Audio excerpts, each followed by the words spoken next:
This video is about vertex form of a quadratic. The vertex of a quadratic is just its turning point, and we generally call this point the point PQ. Vertex form is given by the formula a bracket x minus p squared plus q. This formula is not in the log tables, so you do need to know it, although it can be mentioned in questions. And the first thing that we're going to have a look at today is how to make a quadratic given its vertex and one other piece of information. So in our first example, we're going to look at a quadratic which is a vertex of minus 1, 4, and it passes through the point 0, 5 as well. We want to write the quadratic in vertex form first of all, and then just write it in the regular format for a quadratic. The first thing that I should do is write down the vertex form and label it PQ. Then I'm going to take these values and I'm going to sub them into the formula. As usual, whenever I have a formula that I'm going to use, it's a good plan to write it down before I actually begin to fill it in. And now I'll fill in my P and my Q, just being careful of signs. So I have filled in my P and my Q, but you'll notice that I don't have my full quadratic yet because I still don't know what that A is. And really, to have my full quadratic, the only thing that should be a letter in this format is the X. So I have to find the A, and that's where my other point 0, 5 comes in. So since I know that the point 0, 5 is on my quadratic, I know that if I sub in 0, I'll get out 5. So I'm going to do that. And I'll make use of my function notation by saying f of 0. And you can see I've just subbed a 0 in for x. And I know that it comes out as 5 because, of course, for any point, my x value is my input and my y value is my output, so I'm getting 5 out. And now I'll just solve this little equation to figure out a. It's handy to know that I can type this bit in brackets 0 minus 1 all squared into the calculator straight away, just to get that 1 in the brackets that I have after the a there. Just be careful with all the opening and closing of brackets. And when I solve that out, then I'm going to get a is equal to 1. So I'll take that information now and I'll put it back into my f of x format. So I'm looking back up to this line here where I didn't know the a, and I'm putting the a in.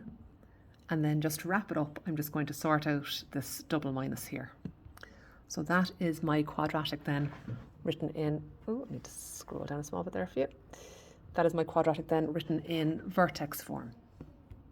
The second part of the question then says that I'm to write it as f of x equals ax squared plus bx plus c. That's just simply a question of taking my vertex form and multiplying it out and tidying it up into this format. Pause the video there yourself for a second and see if you can manage this, and then in a second play and see if you got it right. Just be careful when you are doing this expansion that you make sure to square before you multiply by whatever the a value was. Okay, in this case it's only a 1, so it won't make a big difference, but if this was any other value, it really would matter. So I'm going to leave my 1 as it is.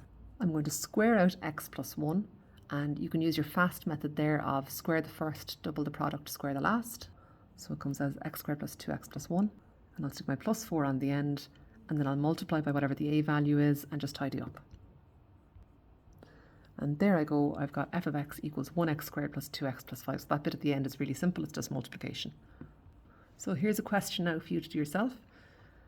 A quadratic is a vertex of 5 minus 4 and it passes through the point 4 minus 3.